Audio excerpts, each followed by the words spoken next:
L'Iran est une puissance d'abord nationaliste, qui s'intéresse à ses propres frontières, à son territoire national.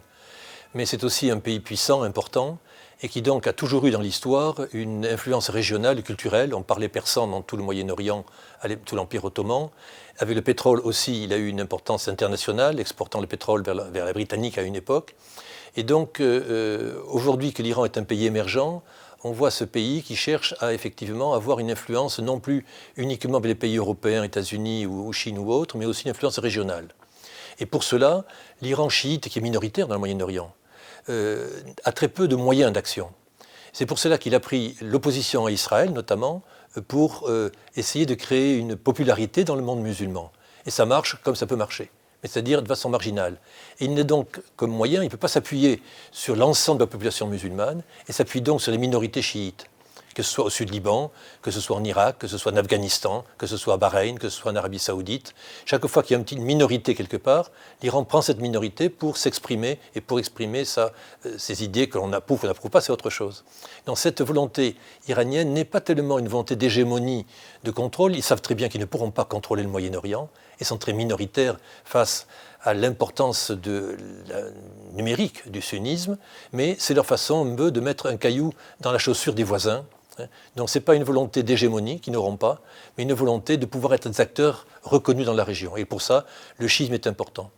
Mais plus que le chiisme, c'est aussi des minorités en général. Dès qu'il y a une minorité ethnique, religieuse, les chrétiens, les persanophones, les turcophones en milieu arabe, l'Iran soutient ces minorités pour essayer d'exercer son influence.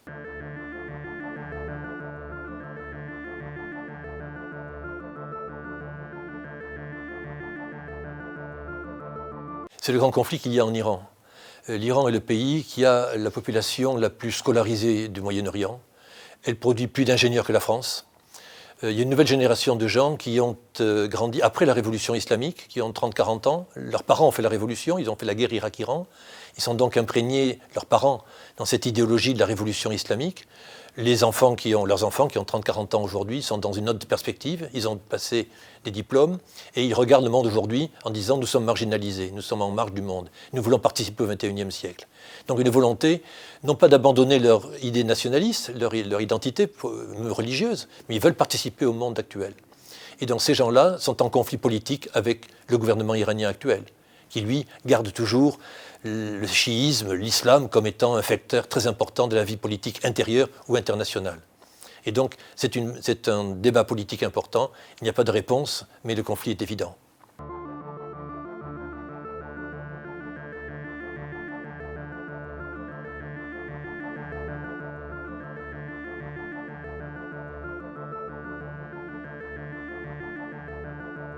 Le conflit entre l'Iran et les États-Unis est un conflit presque psychologique. Aux États-Unis, devant la Maison-Blanche, il y a un grand monument aux morts du Vietnam. Et on sait célébrer les morts. Une armée sait célébrer et honorer ses morts. Il n'y a pas de monument pour une humiliation. Or, les Américains ont été humiliés. La plus grande puissance du monde a été humiliée par la prise en otage de leurs diplomates pendant 444 jours en 1980-1981. Et donc, c'est un conflit qui touche tous les États-Unis, pas simplement les républicains ou les démocrates. L'ensemble de la classe politique et populaire américaine est humiliée par cela. Et côté iranien, même chose. Il y a le souvenir du coup d'État de 1953 contre Mossadegh et l'influence impérialiste des États-Unis contre le Shah, à l'époque du Shah. Donc, rien n'a été fait, mais il y a une admiration réciproque.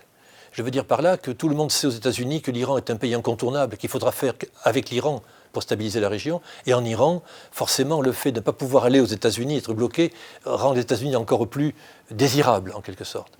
Qui peut arrêter cela? Je n'en sais rien, mais c'est le cœur du sujet. Le président Obama avait trouvé la solution. En trouvant un accord politique sur le nucléaire, ce n'est pas tellement le nucléaire qui était la question. Les Iraniens savaient très bien que la bombe atomique leur coûterait trop cher, donc ils étaient prêts à la brader, en quelque sorte, contre une ouverture économique. Et le choix avait été fait par Obama de dire il y a en Iran une bourgeoisie moyenne, une classe moyenne nouvelle, de gens bien formés, donnons-leur les moyens de s'exprimer, d'être dans le XXIe siècle totalement, du point de vue scientifique et économique, et ainsi la partie économique moderne de l'Iran sera capable de dominer la partie islamique ou révolutionnaire ou nationaliste. Et c'est donc une transition qui était possible, c'est le pari d'Obama. qui se retire en même temps du Moyen-Orient, disant « je n'ai pas le moyen d'imposer par la force, et ce n'est pas possible en même temps, ma volonté à l'Iran. Par contre, si j'ouvre les frontières, la nouvelle société iranienne sera la première à devenir amie des États-Unis, tout en gardant son identité nationale. » Cet accord, malheureusement, cette politique a été abandonnée par le Congrès américain, il faut bien dire, dans son ensemble, et le président Trump qui a fini par préférer la solution du containment, de contrôler l'Iran, de le contenir, d'empêcher qu'il explose. Mais peut-on empêcher une société moderne de 80 millions d'habitants de vouloir émerger? C'est là qu'il y a peut-être une erreur stratégique fondamentale pour les États-Unis.